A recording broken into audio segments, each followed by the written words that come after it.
One of my favourite gigs of this year, if not my favourite, was when I went to go and see the band Johnny Foreign at the Dome in London. I'm not going to go into too much detail because you can listen to the whole episode dedicated to the experience in the one and only episode so far of Pick a Gig. But in the lead up to the gig, the band and label Alcopop created a collaborative Spotify playlist to play in between sets, so naturally an enthusiastic fan base, including me, added to it a lot. Then, at some point, the official band Twitter account stated that the playlist was 19 hours long, and that should either play it at 5 times the speed, or initiate the other plan, which was to loop the pom-poms or Lauran Hibberd songs all night. Something I totally would have supported, as the last third of this year has been taken up by listening to Lauran Hibberd. A lot. Hibberd is one of those several acts that are coming from the Isle of Wight that are just taking the UK by storm, or the world in storm even. There's been quite a few good artists that are coming from there recently, including Coach Party, and their EP release this year is so amazing, it probably would have been 6th if I went further than 5 on this thing. Their latest EP is bloody amazing. And there's the sudden meteoric rise of Wet Leg, all showcasing what that tiny little mass of land called the Isle of Wight has to offer. It's quite exciting. But with Hibberd this year, it's a bit of a new situation. With Hibberd this year, it's a bit of a strange situation. I've been listening to the Goober EP, but I've mixed it in with the previous EP, Everything Is Dogs, and a bit of the odd single or two to practically come up with my own dream sequencing of a Lauran Hibberd album. Which means I might have totally contradicted myself several times on the podcast when I've spoken about the deliberate sequencing of an album, or at least being of what the artist wants you to hear. To the point where you get used to a release so much that certain songs will sound wrong if you listen to them in isolation and you don't hear what usually comes next. So I kind of messed up the sequencing for Goober by crafting a 12-track Lauran Hibberd quote-unquote album in my head. But in the lead up to this, I stepped back and listened to the EP in isolation as it was originally intended. In comparison to Everything Is Dogs, Goober has more structure and focus. Hibberd herself has said in interviews that Goober is the result of what happens when she lets herself time away to sit back and just write. Goober feels more complete, and it has the ability to showcase the scope of what she's more capable of as an artist. So, with the aforementioned playlist option, it did end up resembling to some albums that artists have released in their career, very early in their careers, and it's just been every song they've released to that point. So Hibberd's not going to go down that road, but preferring to kind of tweak and twist and perfect the sound before releasing an album. So, perfect the sound, unleash hell method. But that's not to suggest that she's not already raised some underworld real estate already. Far from it. In fact, she's made quite the impact in the UK indie pop scene, and she's toured with the Subways and the Regrets, and I was actually at the Birmingham show in 2019 of the Regrets tour. Speaking of the Regrets, Goober contains the song How Am I Still Alive, with a guest appearance from Lydia Knight from the Regrets. It's a great pairing, and you can hear sonically how they complemented each other whilst on tour. The individuality of the both of them shine through on this track as well, with the 90s teen drama-esque Hibberd verse contrasting with the more stark and matter-of-fact bluntness of Knight's verse, all wrapped up neatly with some absolutely kick-ass chorus. Kick-ass chorus has been a very common thing throughout Goober. Hello Pickadiscers, it's Colin from We Dig Music and through with this month's issue. 2021 has been another really good year for music. There's been sort of 3 really close together albums that it's been really hard to choose between. So the 2 very slight runners-up are This Place Will Be Your Tomb by Sleep Token, which is utterly fantastic, and Your Hellbound Heart by Glare, which again is utterly fantastic.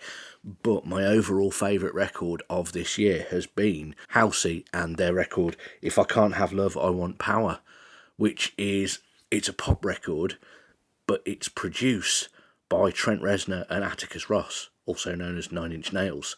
So it's like the industrial side of my music taste clashing together with the pop side of my music taste to make an absolutely phenomenal record. There's a track called Easier Than Lying, which is just amazing. It's just sort of like feminist industrial pop, and it's absolutely mind-blowingly good. It's got amazing songs on it. You all should check it out. It's great. It opens with Blech, which might well very be my favourite song released this year, because it oozes coolness. It contains so many different elements and sections that combine together extremely well into like one 3-minute pop banger.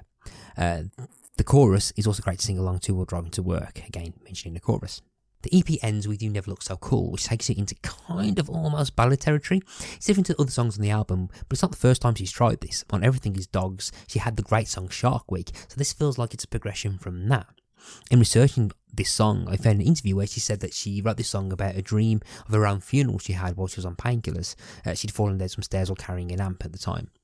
There's a stark seriousness to this song that offers a chance to see the other kind of songwriting she's capable of, aside from the bouncy fun stuff that we know she can do.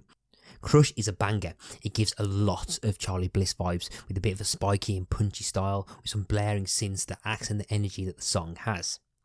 I also appreciate the storytelling and world building happening in the verses and the choruses as well. It's another song of Hibberd's that's showcasing a growing maturity in her songwriting. It's also a kind of song that lingers, that kind of linger that suddenly appears when you start humming.